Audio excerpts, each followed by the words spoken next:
Hey everybody, this is Jim at SP500chart.com. It is early Sunday afternoon, December 13th, 2015, and we're going to take a look at the S&P 500 chart after I remind you that the website and this video are for educational purposes only, and nothing stated at the site or in this video is intended to be used as investment advice.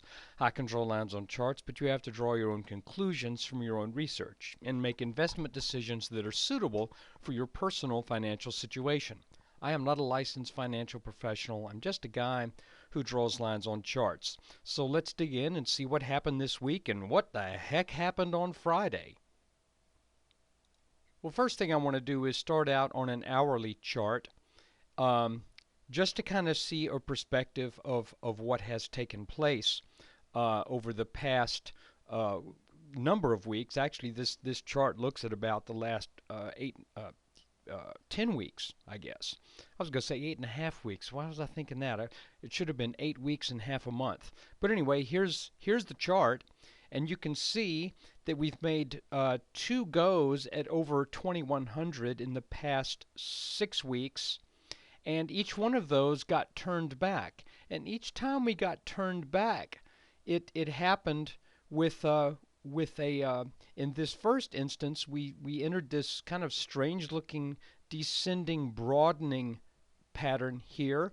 We broke up over that line, then we made another go, didn't quite reach the height that we had back in early November, then started to sell back down again, and for the past week at least, not the total move now, but the past week and a day about, we're seeing another one of those broadening patterns, which is, like I said, that's a little unusual. Now, there's a line on this chart that I think may be fairly important, and I'm going to make it a little bit darker so that it stands out just a little bit more. It's this line right here. And what is that? That is a trend line drawn across the tops of this past summer. And you can see here how this line has 1, 2 very good touches, and it showed a little bit of resistance here right after we got out of this double dip pattern in August, September, and early October.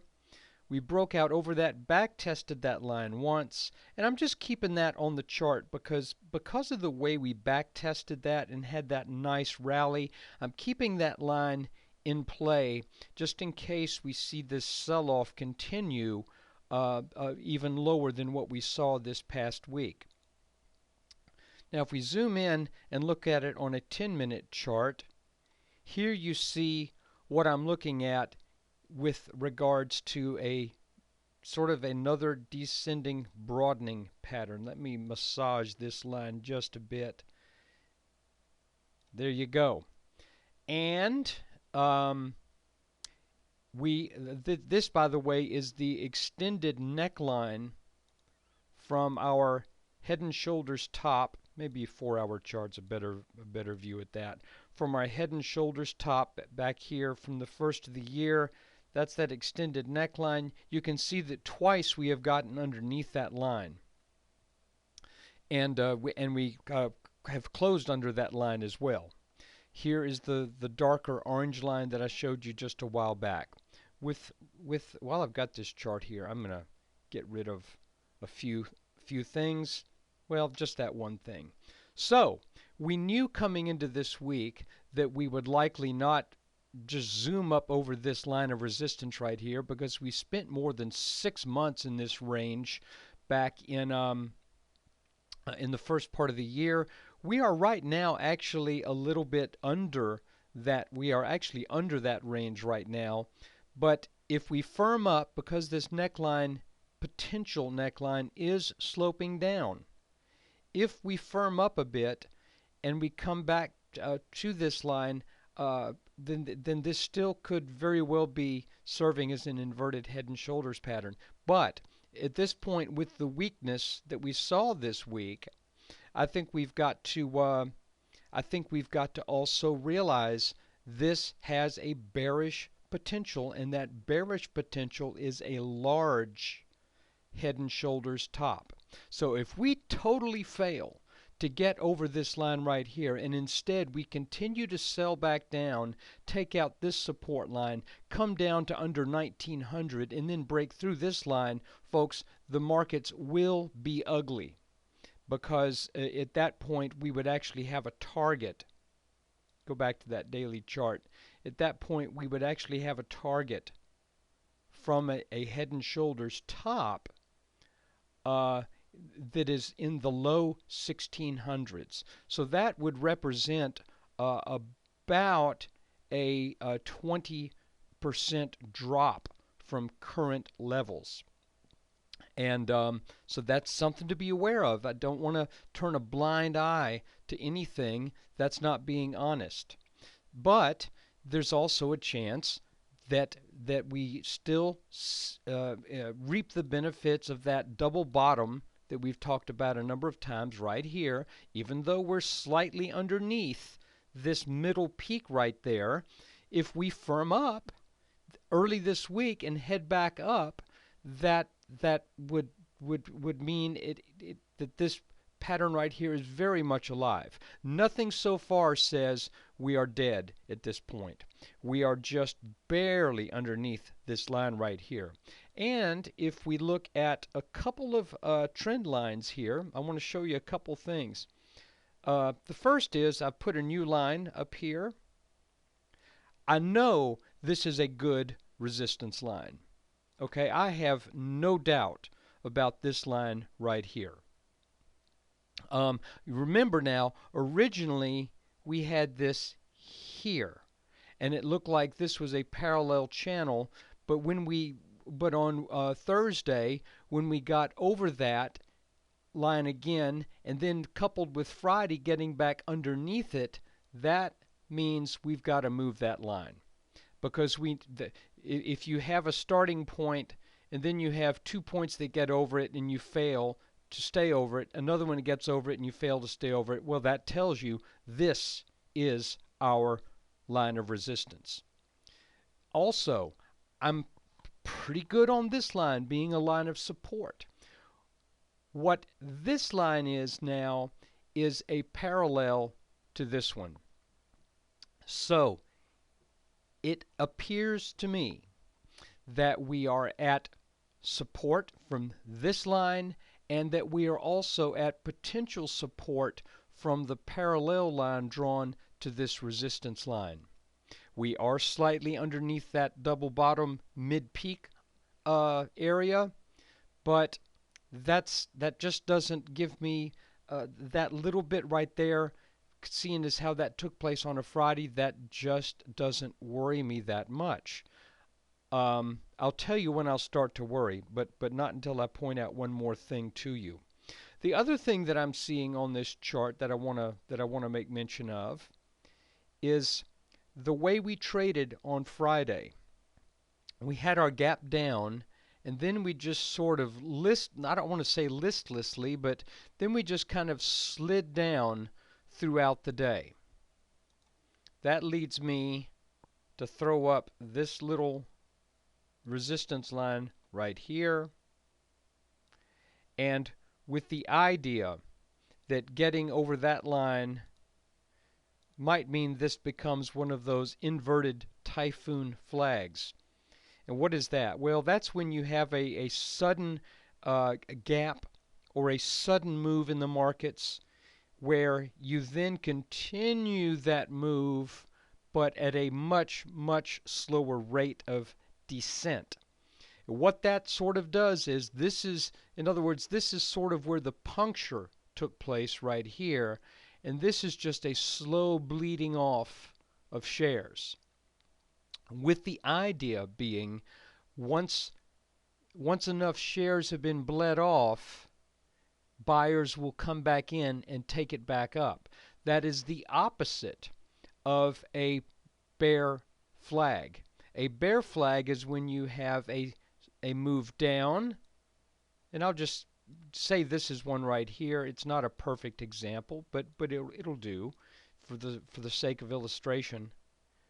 A bear flag is you have the sell-off, then you have a slow ascent, at which point the markets build up more selling pressure just because of the increase in share prices, then that breaks down. This is the opposite. This is a gap down. Then the opposite move that that like I said, it just sort of slowly bleeds off selling pressure, giving buying pressure a chance to examine the market and to potentially come back in. So let me clean this up just a bit. How did the week go? Well, actually the week kind of stunk, to be honest with you. I'm not saying that the chart didn't work, but what I am saying is it looked like on the Friday, it looked as if we were trying to get back into our or over this line of support after having broken it on Thursday, and the entire week, really, once this trend line broke, the entire week was spent going down. So you might say, well, does that mean it was a bad week? Well, it was a bad week if you were long, but it wasn't a bad week if you had this trend line on the chart, because this trend line kind of clued you in that that once we got back under it again and started to see more selling pressure, well, yeah, this was a break of that, if you will, a shot across the bow of the ship of the bulls. It looked like we might get back into this thing, but because of the way we've talked about the chart here over the past number of weeks, that you knew we were in for some likely volatility and some range-bound trading. And once we came up to this level up here over 2100, we sort of knew to expect the potential for some shenanigans to take place over on the right side of where we made this last touch on this resistance line. Does anything seriously change with the action that we saw this past week? I'm going to say no. And the reason I'm going to say no is because even though we're underneath this line again, we've seen that we can get above it and under it and above it. We've done it a few times before. So this line doesn't appear to have the same kind of influence that I thought it might.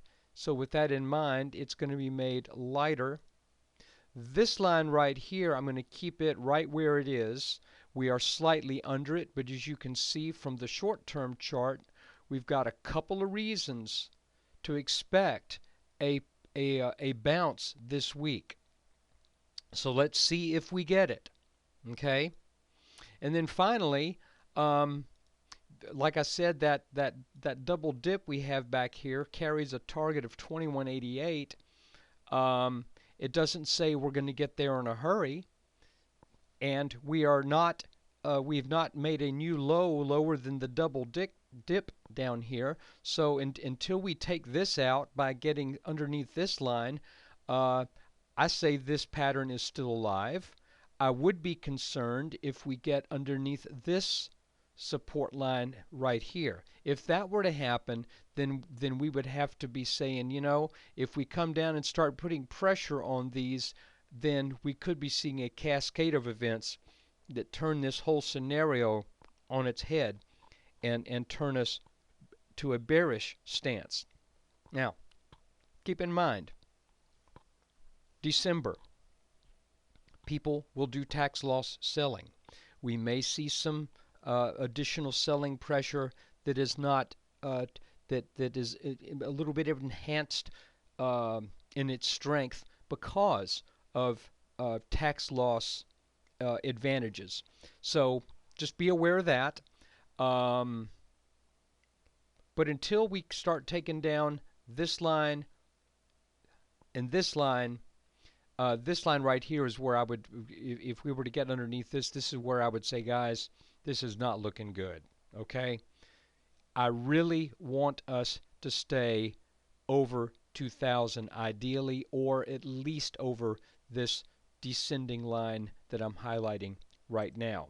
So the week sort of worked if you're reading the chart and you say, yeah, we broke support and indeed we started to head back down.